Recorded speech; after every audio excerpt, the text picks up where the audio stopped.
our recording and want to just welcome everyone. Thank you so much for coming today and making it to the new link, which was only recently circulated. So you're in the right place, and we're here for the South West launch of the NHS SmokeFree Pledge. My name's Claire Ferraro. I'm a public health registrar, currently on placement with OHID South West Population Health and Wellbeing Team.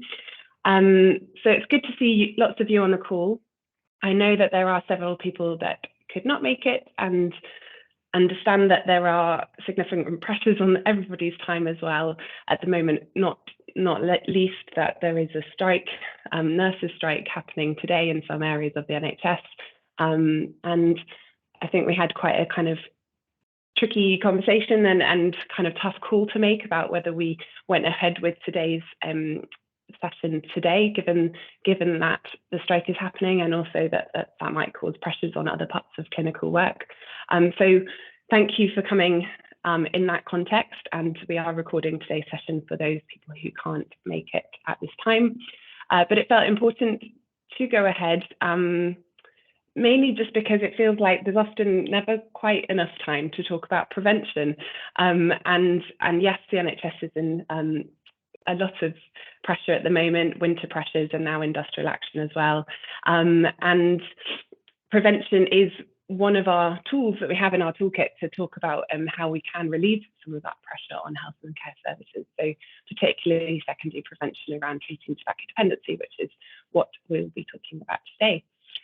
So we've got 3 speakers lined up today. Thank you so much for your time and contributions. We'll have plenty of time for questions, but we're going to have the 3 talks one after each other for about 10 minutes each, and then a little bit of context from me, and then we'll keep plenty of time for a discussion Q&A for all 3 speakers who can stay for that. Thank you. But I just want to encourage you to be thinking during the talks, really to have in mind what this means for you. We're going to be talking about the pledge and trying to how we can kind of reach our commitments around smoke-free 2030. But have in mind, what does this mean for me? I'm hearing these case studies, maybe from the north of England, from Somerset, for example, but what am I going to do after this? What am I going to do to build support in my local system? Or who do I need to be talking to? Because at OHID South West, we're very keen to support as a regional team. We're really, really keen to support this journey. But ultimately, I think the responsibility and action needs to happen at place and with all of you. So thank you. It would be amazing if, just going to put it out there, 2023, we could get all 7 ICBs, integrated care boards in the South West, to sign the pledge, for example. And that would link us up to being the Marmot region, the first regional Marmot region that is also underway and plans for that too. So that's just setting the scene a little bit. I will just check whether we have Hazel on the line yet, because she was going to speak first, but she also was very aware that she had a meeting that may run over. So we will, I think, go to you, Ruth, if that's okay, because I'm not sure Hazel's with us. Is that what you would use? Thank you. Yeah, no, that's absolutely fine. I was with her yesterday, actually, and she said she'd try and come as soon as she could, but she was on a national call. Yeah, absolutely. So, Ruth, we're so grateful for you to join us today. So, Ruth Sharrock, Dr. Ruth Sharrock is, I'll just introduce you and then we'll get into your slides. Thanks so much. So, Respiratory Consultant from Gateshead Foundation Trust in the North East, talking to us today in her kind of capacity as clinical lead for tobacco across the North East and Cumbria ICF. So a really big region. We were just saying I think you said it's larger than the size of Wales. So talking about the sort of at-scale rollout of implementation of the long-term plan, but sort of also, how it feels to work across a region like that, and where maybe the pledge falls into that too. Thanks so much for joining, Ruth. Not at all. Thank you very much for inviting me and for the introduction. So I'm a respiratory consultant at QE Gateshead. And I just came into post as a consultant relatively recently, and towards the end of 2019, and that, as I'm sure many of the uh, health professionals amongst us know, it's a frightening time when you suddenly start autonomous practice and you're solely responsible for your patients. You're not just having a quick snapshot with them.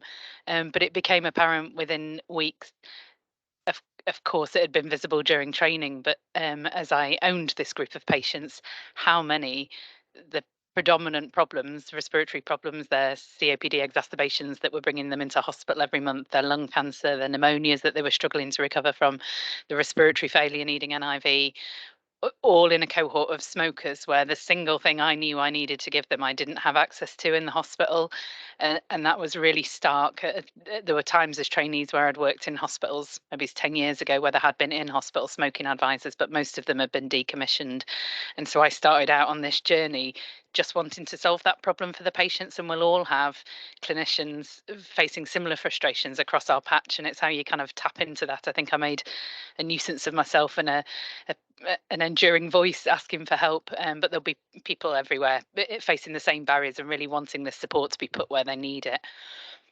So by me asking about this, I became involved with our Taskforce, which, as Claire has said, our region is big. North East and North Cumbria covers a huge footprint. It's 10 foundation trusts. I think it's 14 local authorities. And they'd already, in 2017, they'd established a population health and prevention board, and they'd directed a regional steering group to concentrate on tobacco. So there was already people looking at this, but not at that point with clinical involvement. And that was kind of building on relationships and involving the tobacco commissioners in the local authorities, the DPHs, and as I became involved with it, NHS contribution as well.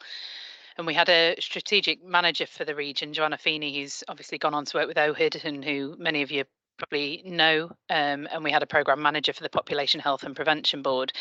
So it felt to me as I just stepped into this arena, there's lots of people interested in tobacco, and still I don't have somebody, who can physically help me on the shop floor. But slowly, and piece by piece, it started to unfold and the help translate into meaningful resource. So a network of smoke-free leads from each foundation trust was established, and they were really from a variety of backgrounds. Some of them were sort of community stop smoking advisors who provided an in-reach, some were pharmacists, some quality improvement leads. But we built up a network of smoke-free leads, and we were able to share things like the cure modelling, whereby you could plug in your trust numbers and say how much money it would save you if you trust bought into this agenda. We could share any comms that help, so you had an in-reach into each trust. And really in those very early days was when we started to try and embrace the smoke-free pledge, and one by one asked all the FT trusts to sign it. Went and did some work with the exec teams to sort of present the brief to them and ask them to agree to commit to that. And sort of still in these early days, at the back of my mind is, well, I'm spending all this time getting people to sign a piece of paper, and what I just really want is a stop smoking advisor. Will this definitely translate into something meaningful for me? But we managed to get all the trusts in the region to sign the pledge. I think ours signed it in 2019, and the ICB just earlier this year signed it as well. So it then becomes much more powerful, that we'd got sort of at scale commitment to the agenda across the range of recommendations that come as part of the pledge. And as the document says, it's a live document. We continue to build on the asks of it. And in hindsight, it was a really critical tool for getting everybody to speak the same language, for having come on everybody's radar, and all the work that you do afterwards when you're trying to garner support. But we committed to the pledge and we said we would. And then you get them to buy into it and keep it up there. So it was phenomenally helpful, although I hadn't recognised that at the time. But there were, big other challenges across all the different trusts, and I'm sure you're facing that as well. And so part of I think what I suggested sharing today was some of the other barriers and enablers to progressing, not just signing a pledge, but becoming smoke-free, working towards both a smoke-free NHS, but a smoke-free 2030, smoke-free future. And data was certainly a real problem, even from the outset, sort of even recognising our smokers, recording our intervention, how we pass them on to the LA, how we record what we've done with them across maternity and adult inpatients. That was difficult, and we had a regional solution working with us to help try and solve that, and also just to map it. And when we started to realise where there were huge holes, so data capture or very different pharmacotherapy access in different trusts, onward referrals were quite low. So even the trusts that were recognising the smokers weren't passing them on, and very varied commissioning of community stop smoking services. So at that point, we began we used the Clear tool for a deep dive assessment of all the trusts to really sort of map out and produce a report for where the gaps were, and which ones were system wide and which ones were place based problems.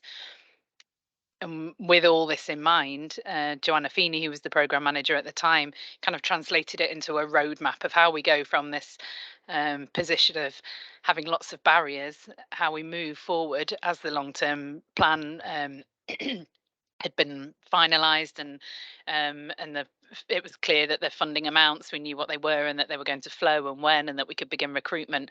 Mapped out a kind of a roadmap for the steps we'd have to follow across the region and in the trust, in order to get to the point of delivery, and to have that kind of shared vision with our smoke-free leads, and the exec teams who'd kind of sign the pledge and can then see what steps they need to take to progress things. But we realised at the outset of the long-term plan funding, where it was going to come incrementally, that would face us with a lot of challenges, especially with such a big region, that we were going to have to decide what we did with that resource. Did we just give everybody a fair share, which would have meant some areas having an unworkably small amount of money? Our mental health trust covers a huge footprint, and to give them enough money for half an advisor, it would have been meaningless. So we saw that as an opportunity. At the same time, the ICS is forming and becoming an entity in itself, to make an ask to see if we could be funded at scale. And at this point, I was brought in a clinical lead role to provide some advice for the Taskforce and support it.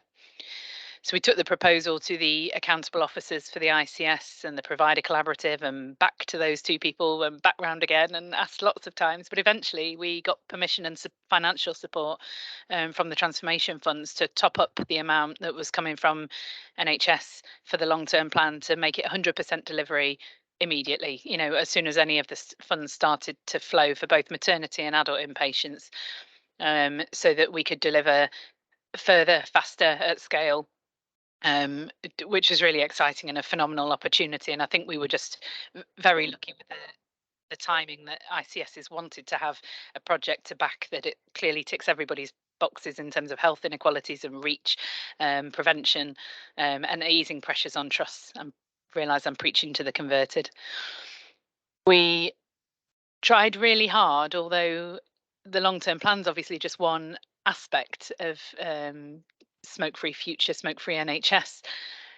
We're obviously working across systems, and the NHS isn't the only guest at the party. We needed to be really careful that we don't destabilise other services, but also that this is an opportunity to achieve regional reach and equitable service for everybody who, across the region. What we really wanted as a future vision was that a smoker anywhere in the northeast North Cumbria would have the same service, the same access to services, and to kind of keep that vision at the forefront of our mind when we're pursuing funding streams coming through the long-term plan, so that we don't inadvertently make things worse or widen inequalities by where we're putting the funds. So to keep aligning what we're being told to do with where we know we need to get, we were trying to keep that in our minds.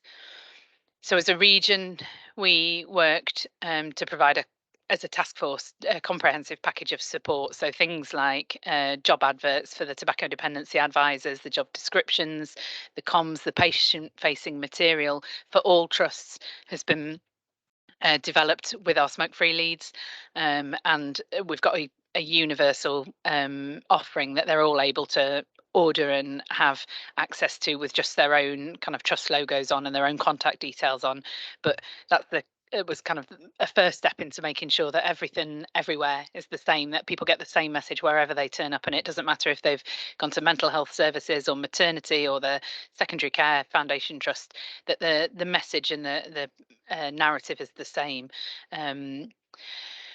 Our region commissioned regional training, although there's obviously bespoke training at every trust, and there's been lots of peer support. I've had tobacco advisors from other trusts come to me. I've gone to other areas. We're all kind of sharing best practice, and it's evolving. But to have a minimum standard of regional training, we've felt was really important to ensure quality. And we have our regional implementation tracker, as I'm sure you do too. But all this definitely brought about a sense of change in terms of how we were working. So we'd gone from kind of a task force kind of driving and supporting a move to a smoke-free future to suddenly kind of being in control of funding streams and needing to guarantee that the money that was flowing through the system to deliver on this is being used for the right purpose and to enable our smoke-free leads in the trust sites to have that money ring fenced to do what they know they need to do with it.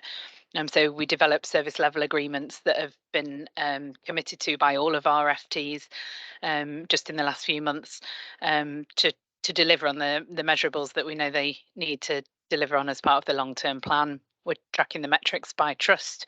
We're ready to report nationally on that. And we've got escalation plans for how we offer enhanced support if there's trust struggling to deliver deliver with it as part of that. Obviously, we have got all trusts at a point of delivery, which is phenomenal. But there's common challenges and barriers that we all share, and we're all struggling to overcome all the time. And you fix one and you find another. And I've definitely found that the clinical leadership role gives a lot of credibility in dealing with that, because I'm working at a trust where we're providing this as well as being on the regional group. And so when we're scrutinising another trust that isn't delivering, I totally get whatever their barriers and reasons are for finding it difficult, and can often offer a supportive kind of outside view as to what solutions other places have found. And with this in mind, I think we all have to be very in tune to the sustainability of this. It's not just parachuting in a tobacco dependency advice team into our trusts. It's about embedding dealing with tobacco dependency in all our healthcare settings, and about a shared vision for a smoke-free future. And I think we'll have to widen our view as we go forwards about how this sits really neatly with health inequalities, but how we also need to build on those. We see that with our patients. If we're fixing somebody smoking, we're also often helping to try and sort out other aspects of their lives. And we're slowly coming on board with the staff tobacco dependency offer. Well, we're doing well with the staff tobacco dependency offer, and we're trying to come on board with a community serious mental illness tobacco dependency offer. So lots of exciting work that's all come on the back of us having been able to deliver with the long-term plan. So in summary, I think our main the enablers and the barriers are that you really early days have to have really good engagement and support from your local authority, commission services and pharmacies, because they're obviously taking a knock-on surge in referrals as you're picking people up. You need to ensure consistency and quality of care, but they're also a tremendous resource to advisors. They've helped train our tobacco dependency advisors and give us steer on how we deliver the services. So that's been critical, and it would have felt oppositional had we not had them on board early doors. And as I say, I'm sorry, I've misspelt smoke-free. My leadership, or the role of somebody who's doing the job on the shop floor as a clinical role to advise the group has been really helpful. And I think the ARC, the research work looking at enablers and barriers, and the work that came out of the Cure project was clinical involvement is really key. The data is and continues to be a big challenge. We're all using different systems. The local authorities have all got different systems. It's really hard, and it'll be even harder in South West, where you've got more of all of those challenges. But hopefully there'll be some common solutions to that. Workforce was an issue at the start, but we really broadened our horizons. All of our tobacco dependency advisors at the QE were not tobacco dependency advisors when they came into the roles. They've come from a really rich sources who bring tremendous life experience, and the main job requirement was that they care about patients and want to help them. The one I've got in the picture was our cleaner on our ward, who used to advise people about stopping smoking, and she's practically running the service now. So we solved a lot of the workforce issues. You need to keep your future vision in sight so that you don't inadvertently widen health inequalities, and really welcome any research opportunities that are brought to the table, because they help with your data, they help improve your reach and your impact, and all of that helps to build your case for continuing the services. And finally, I think as a clinician, the probably one of the most important things I can bring is the patient narrative.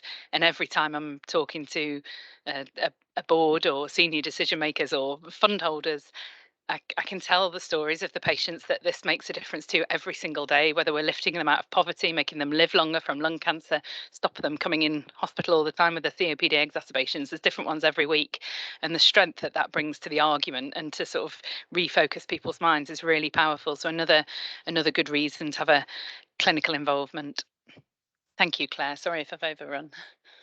That's wonderful. Thanks so much, Ruth. There was so much in there, and I'm sure you've got some good thinking in our audience. Thank you very much.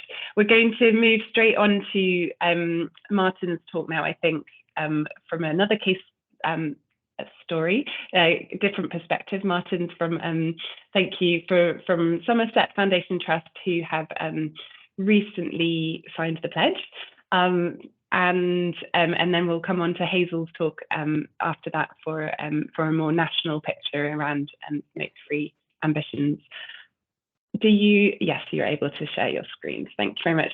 And if you do have any questions for Ruth or any of our speakers, feel free to put them in the chat whilst the speeches are happening, and we'll come to them in due course at the end. We'll have 15-20 minutes for discussion, hopefully. Over to you, Martin. Thank you very much. Thank you, Claire. Good afternoon, everyone. So thanks for inviting me to give a presentation today. And I wanted to just reflect on how we kind of presented our case and got real buy-in with our senior execs around signing the pledge. We also sort of looked at that as well in terms of sustaining this over the longer term, because, you know, we've got money for this year and money for next year. But what beyond that? And what we didn't want to do was set up a project that we were going to lose. So we had to think really deeply about how we were going to go about that. I think the starting point and where we started to change perceptions and win hearts and minds was when we basically translated that national data into our local perspective. And just to tell you a little bit about Somerset, our smoking prevalence is around 14.6%. Every year across our two acute hospitals in Yeovil and Taunton, we have more than 5,000 hospital admissions, and that equates to around 700 deaths a week. And we've broken them down there by conditions. But the real headline is 13 smoking-related deaths every week in Somerset, and we've got, you know, a kind of moderate prevalence. I guess we're slightly above the England average, but it's a lot less than where I was working before in Blackpool. But just reflect on that for a minute, and that was really powerful when we were engaging with senior execs. And then, of course, we look across our population of our smoking population, and obviously when we drill down, we're also a mental health trust. So with our routine and manual workers, where smoking prevalence is at almost 24, we still have 10% of women smoking in early pregnancy. And in our mental health wards, of course, on our acute wards especially, we're seeing smoking prevalence right up there towards the 60-65%. For schizophrenic patients with schizophrenia, bipolar disorders.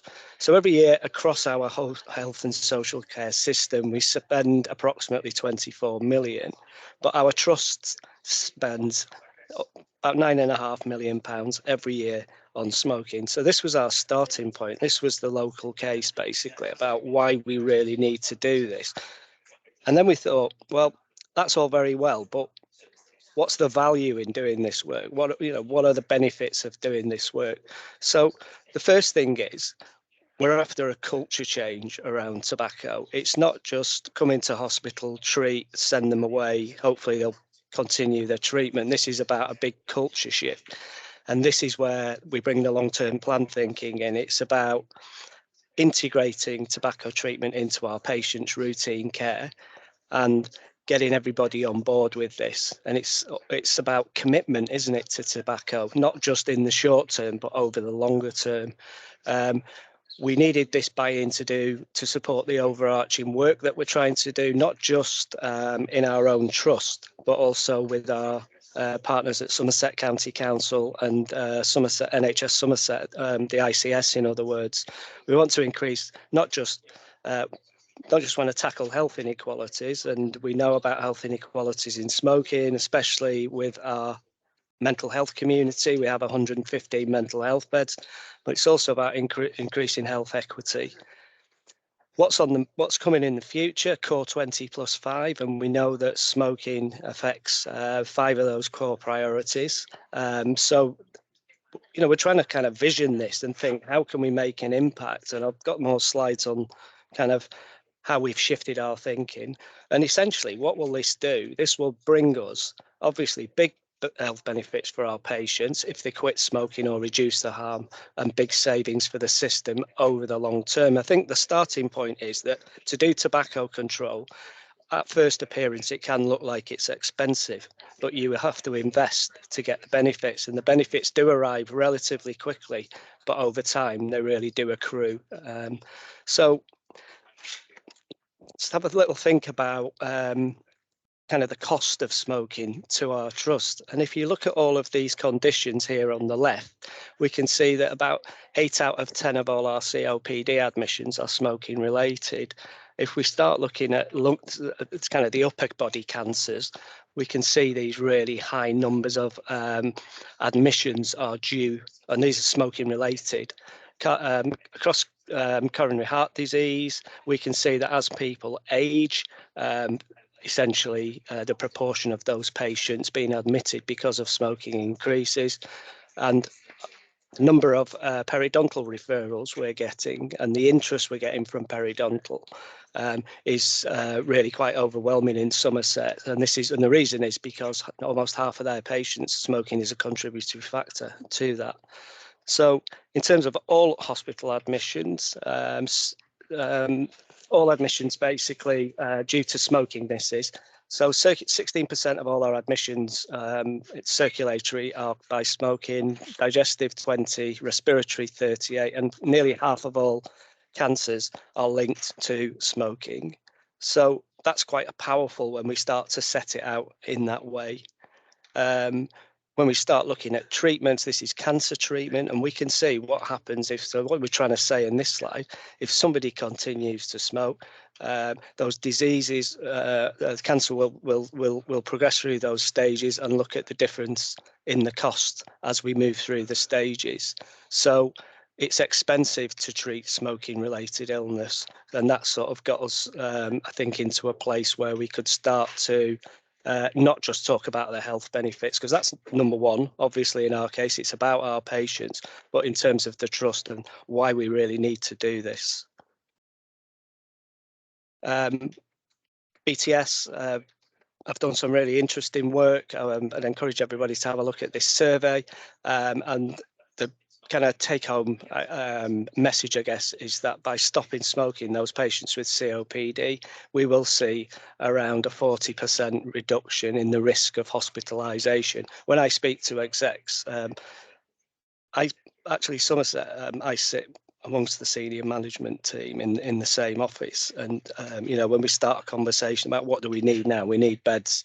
And I think that's the same at any trust. So we can see these, we're starting to think about decreasing the risk of hospitalisations and readmissions. We're getting into a better place. And BTS also found that spending around £500 helping just 2 patients quick saved almost £9,500. That's across 4 smoking related hospital admissions.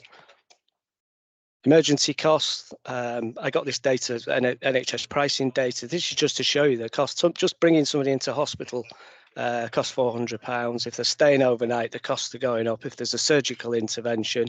So I think the message is smoking costs the system a lot of money. And obviously our patients are enduring difficulties as well with their own health and their own sort of health outcomes. So then we started to look, and we based this on the cure modelling that we got from Future NHS, and we repopulated the numbers around our admissions, our smoking prevalence, and we've come up with this model, which is based on, we think that the 5,200 smoking-related admissions I showed you before, we've increased and rounded up to include our maternity patients. So this is emergency admissions and maternity. So this first slide is costs and benefits. This number on the left, this is what we will be spending this year across our 2 acute hospitals on our 5 Band 5 specialist practitioners and our NRT cost. And our modelling has come up with this number that we will basically save as a trust over more than £1 million in cost savings from the reduction in readmissions. We've also modelled that we will basically reduce readmissions by 700 just by doing this intervention. We will save 300, that's half of those lives that we said are, sorry, half, the slide earlier was said 13 deaths a week. The power of this intervention, if we link it very well with our community services, is we can actually halve over the longer term the number of lives lost because of smoking. And this last one is that we're expecting, or this is what we're aiming for, is around 500 4-week quits as a result of doing this work with the inpatient TTD team. Just moving on very quickly.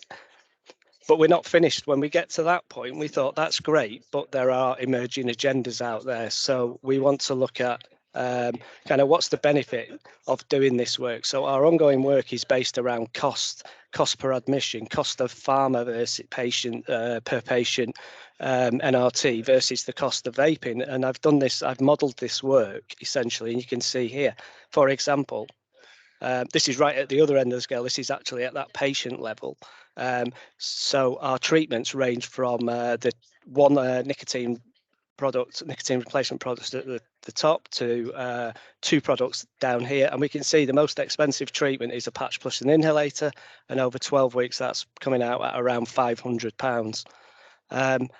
Our the best value NRT, if you like, it comes out at about almost half that, and that's the patch plus a gum. But look what happens here when we start to look at patients who might want to vape. You know, we're in an I'd say at the moment, I mean, as practitioners, you know, we see the power and the value of patients using vapes. Because when I was working in community, I worked in Blackpool, I managed their community smoking cessation service, and Blackpool has a very, very high smoking prevalence. And we would see clients stopping smoking, using vapes, clients who couldn't do it before. So there's a real opportunity here, not just in terms of cost savings, but in terms of getting us more quit. So we are piloting our interventions in maternity and mental health, where we have a full vape offer with vapes free of charge to our patients. And we've modelled here at the bottom basically the uptake. So if we see 6,000 patients, we think the uptake will be about half, and it will decline slowly as we move through those weeks. And this has helped us estimate that we'll spend about £75,000 a year on NRT and another probably 35,000 on vapes. So then we started thinking, well, we've got 1 minute, Martin. Yeah, I'm done now. I've just got one more slide. And then we started thinking, well, what happens next? Kind of with all of our patients, we're just thinking about patients admitted. And I sit on the peri-op steering group, and we started to look across how we can really stretch the value of the programme. So obviously, by doing this work, it benefits the patient, it benefits the system, it makes absolute economic sense, especially over the long term. We have in Somerset 78% take up via our peri-op pathway development, and that's people will get a brief intervention, they'll be screened, and we're moving on 78% of those patients. Of course, we've got core 20 plus 5. And I think the take-home message is that spending on smoking reduces smoking-related admissions and readmissions. If there are more beds, which is what we need at the moment, creates space for elective. Invest now, and with payback comes back actually four times, I think, in terms of the savings to the system over the longer term. And the sooner someone quits, big benefits for them and big benefits for the system. And that's our execs signing the pledge. Thank you very much. Thank you, Martin. Sorry to rush you at the end there. We would love to get through to have a discussion. Thank you for sharing your local experience, Martin, and really powerful stats there in terms of cost savings. So good alternative description to Ruth's previous talk. Thank you, and we'll hear from Hazel now around quite a different subject, so just a general sort of national, where we're going with the national campaign. Hazel Cheeseman is the Deputy Chief Exec from Action on Smoking and Health. Many of you, I think, will be familiar with Hazel's work. Thank you so much for everything you do in this space. Over to you. It looks like you're sharing slides, but I can't actually see a slide within that space. Yes, wonderful, it's come up now. It's not in presenter mode, but yes. I'm so sorry, my whole screen just froze, so I couldn't unmute myself. I couldn't do anything. Anyway, it seems to be working now. Yes, thanks so much, Hazel. Hopefully the presenter mode will start working without crashing everything. Yeah, there we go. Perfect. Okay, so I'm going to give to sort of locate this conversation a little bit in the national context and sort of where we are with some of those national advocacy asks, and then some reflections on the role of NHS leadership. So just for those of you that might not know, ASH was set up by the Royal College of Physicians back in 1971. Our main funders are the British Heart Foundation and Cancer Research UK, and we don't take funding from commercial organisations. We have an advocacy function primarily. You know, we're advocating for policy change, but we also support policy implementation. And one of the ways in which we deliver on both those objectives is around our sort of very extensive networks, which you're very welcome to join up to and receive communications around. So just where we are with this government, the government set this objective for the country to be smoke-free by 2030. So that by that they mean fewer than 5% of the population smoking. And they set that ambition back in 2019, and they said bold action would follow. And then it would be reasonable to say that we have been in a prevarication and delay phase more or less since then. I mean, I suppose if we were being generous to the government, we would point out there'd been a pandemic.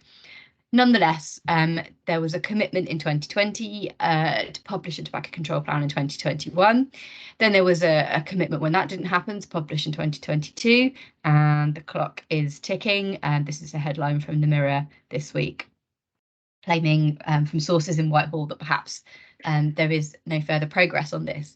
So clearly, if we're going to achieve this really ambitious vision of a smoke-free country, we need a really clear plan about how to get there, and we don't have one as of yet. And that's a problem because we're really not on track to meet that ambition. This is data from the Smoking Toolkit study. So we had smoking prevalence data published by APS last week, I think, which did show some progress and falls in smoking prevalence. But the data from the Smoking Toolkit study, which is run by UCL and runs until, that's incorrect, it runs until 2022, is showing that there's reason to be concerned. But even without the fact that we've seen this slowing in the UCL data more recently, we were already not going to meet that ambition on the current trajectory.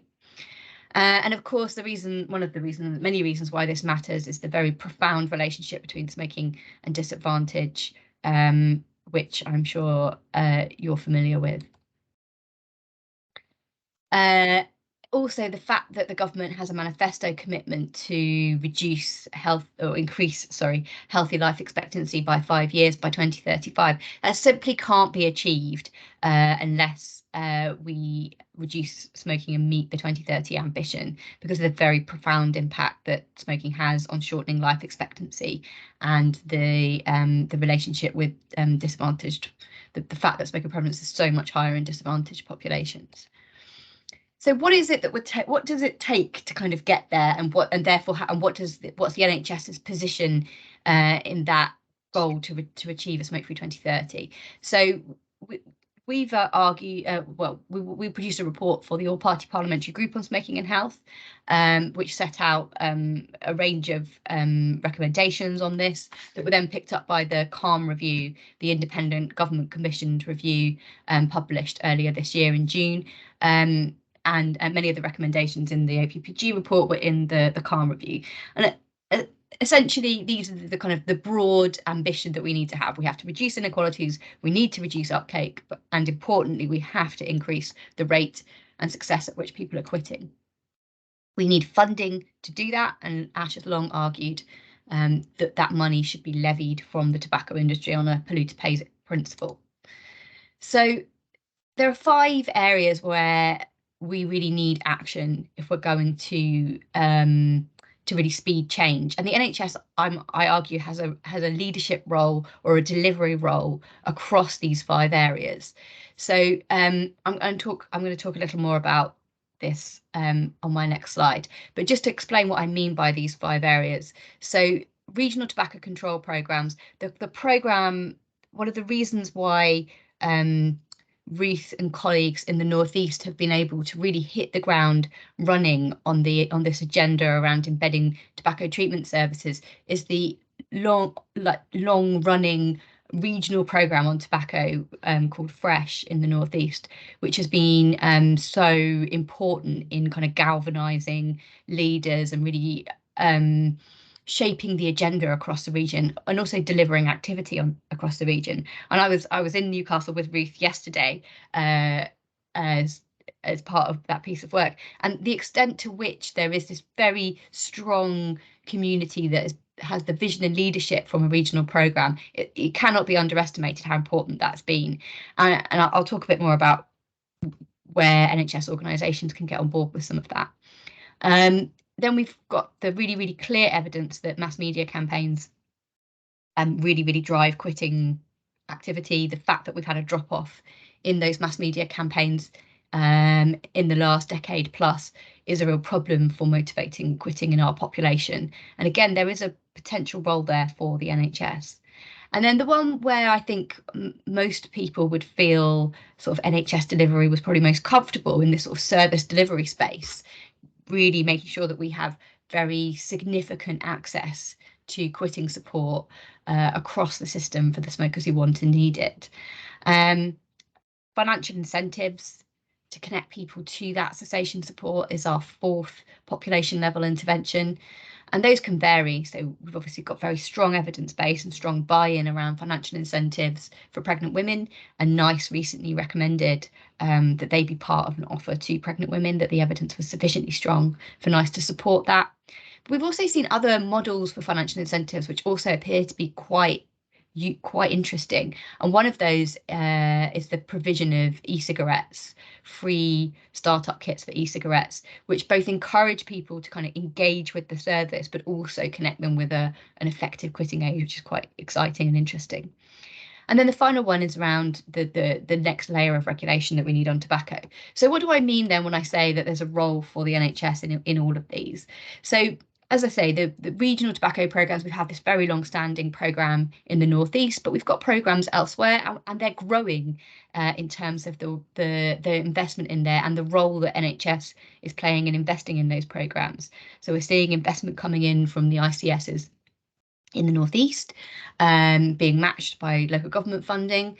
In Cumbria and North Yorkshire, the ICB is investing in a system-wide programme, and there's much interest in how the NHS can resource, partner, collaborate in something that is joining up across the system and really adding impact. And if there's something that the South West would be interested in knowing more about, we'll come back and talk about it in much more detail, because there's much more to be said about how that could be done in practice.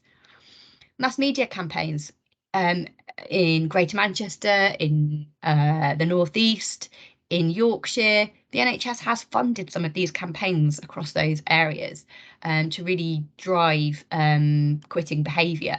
And Ruth fronted one of those campaigns in the Northeast really powerfully during the pandemic. But it's not just about funding stuff. And I think in some of these areas, there's a real role for the NHS in making the case within the region, up the chain, nationally, to government, that if we have these evidence-based measures at population level, then we will ease the pressure on the NHS and be able to do the job of the NHS much better. And I think the same advocating for these areas of work is true for all of the aspects of the programme that I've set out here. But clearly on delivery of stop smoking services, there's a clear role for the NHS to deliver, and I won't go into that any further. We've heard lots from particularly from Ruth and Martin on that.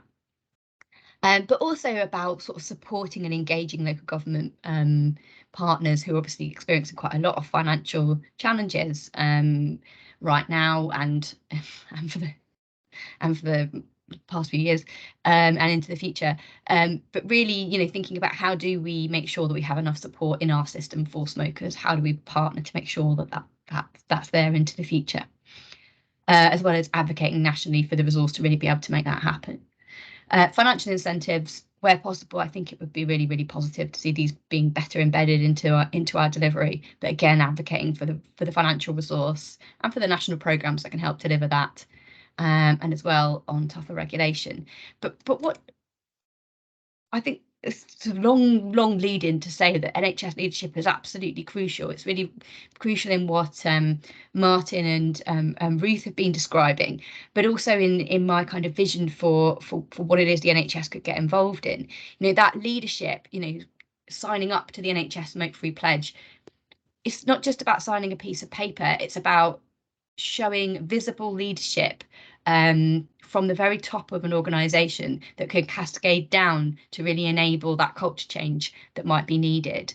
It's about advocating within the region for the emphasis and the importance that tobacco needs and warrants, given the massive impact that it has on health inequalities and on preventable ill health and on our NHS services, and collaborating with local government on that shared vision. I think it's very striking the extent to which there is a very coherent vision in the North East across the NHS and local government about what it is they're trying to do and working together to get there.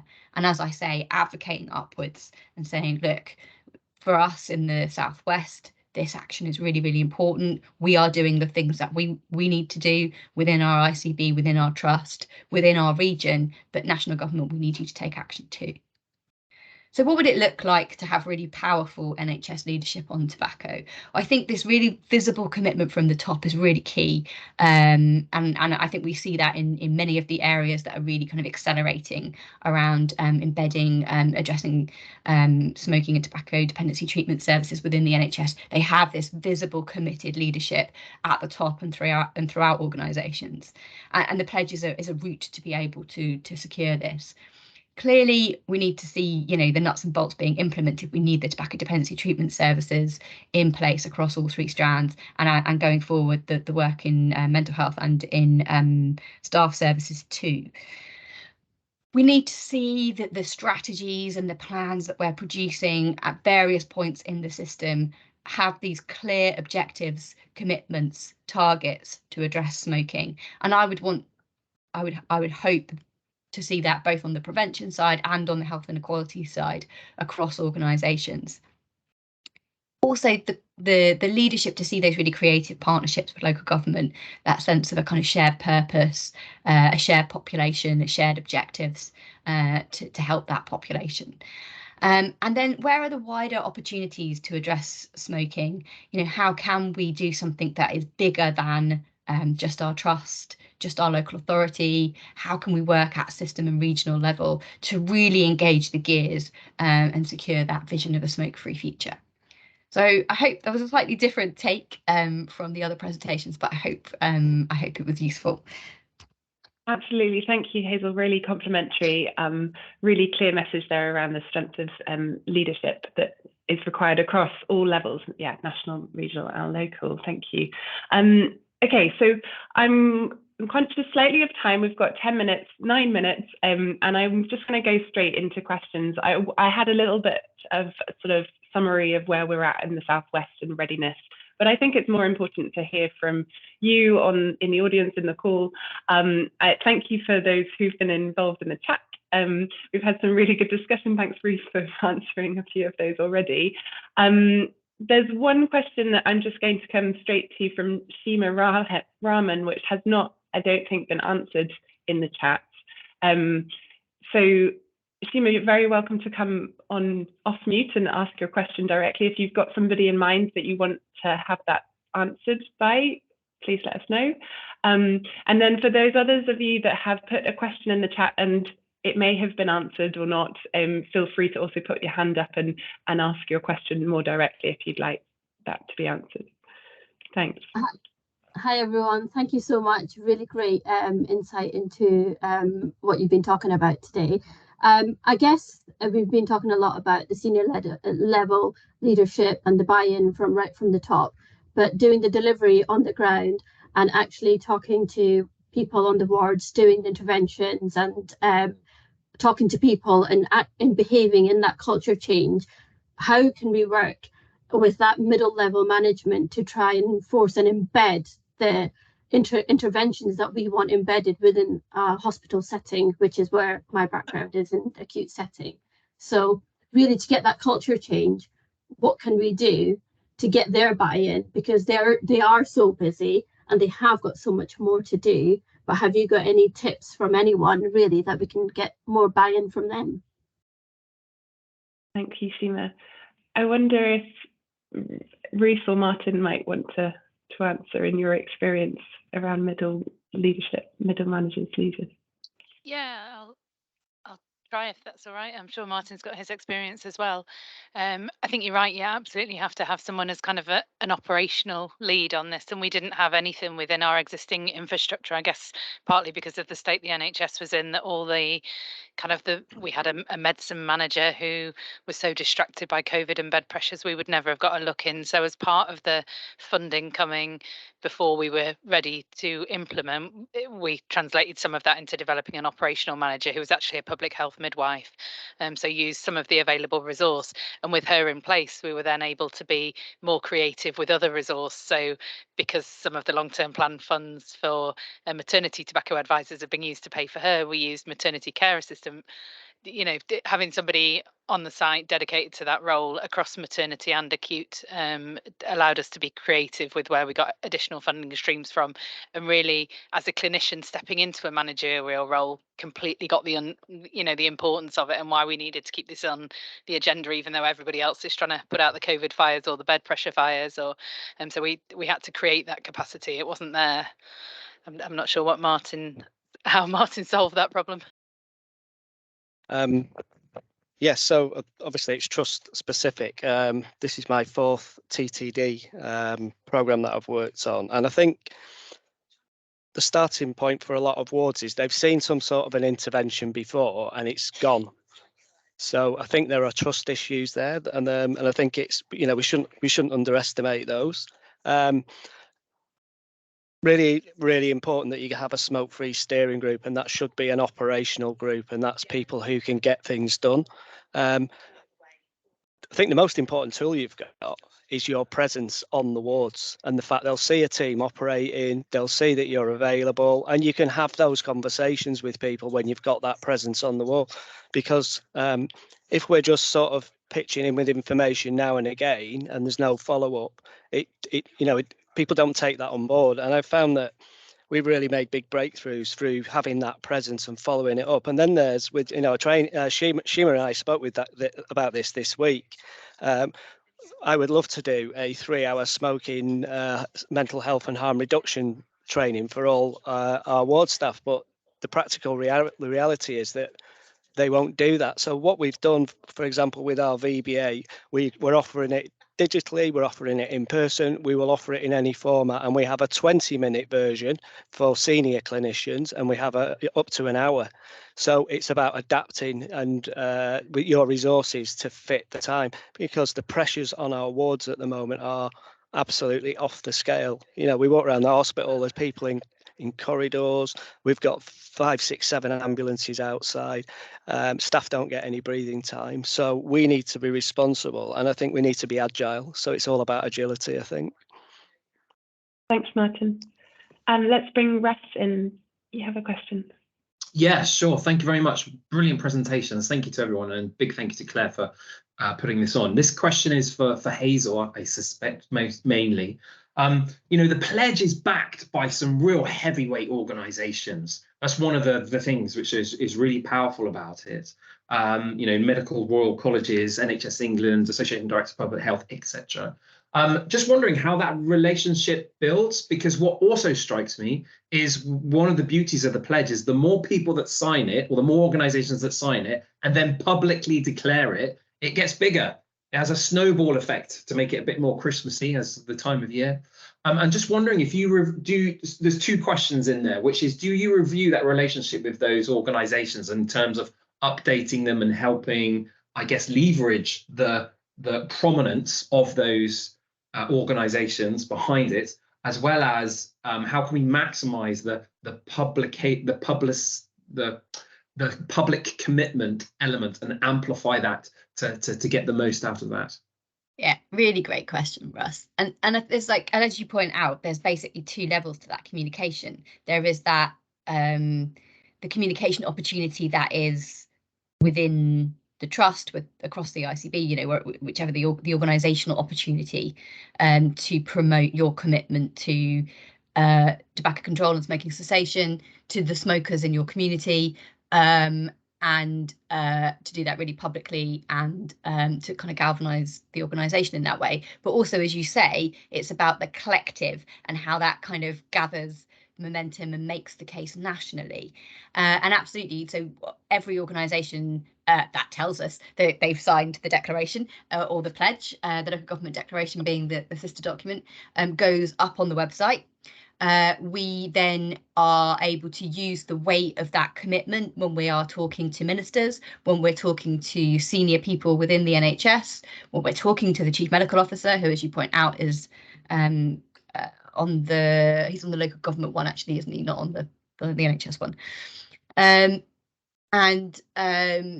that is really powerful, because we are in a situation where there is some level of inertia in terms of national action, and if we're going to change that, then the pressure from local and regional organisations that this really matters, that this is genuinely impacting on delivery, that this makes a difference to patients on the ground, that this is important in the context of a cost of living crisis when people can ill afford to be giving away £2,000 a year to the tobacco industry. Being able to galvanise and point to the fact that all these organisations really care about this and it really makes a difference is absolutely crucial. Thank you for helping me make that point. Yeah, no problem. And of course, it helps us think we have to make sure that we let Ash know if we've signed the pledge and the work we've done, that it's publicly declared. I think that's so very important. And when we have a critical mass, particularly of ICBs and then increasingly of the trust as well, we will make the most of that, and it will enable us to kind of speak powerfully and say there is a community, there's a constituency, it really matters. And we're seeing that at a local, within the regional level, having Martin, sharing your experience locally, that's building momentum and sort of inspiration for others in the region too. So I'm going to draw today to a close. It's been amazing to hear from all 3 of you. Thank you very much. And thank you for the involvement in the chat and inspiring us with your questions and experiences locally too.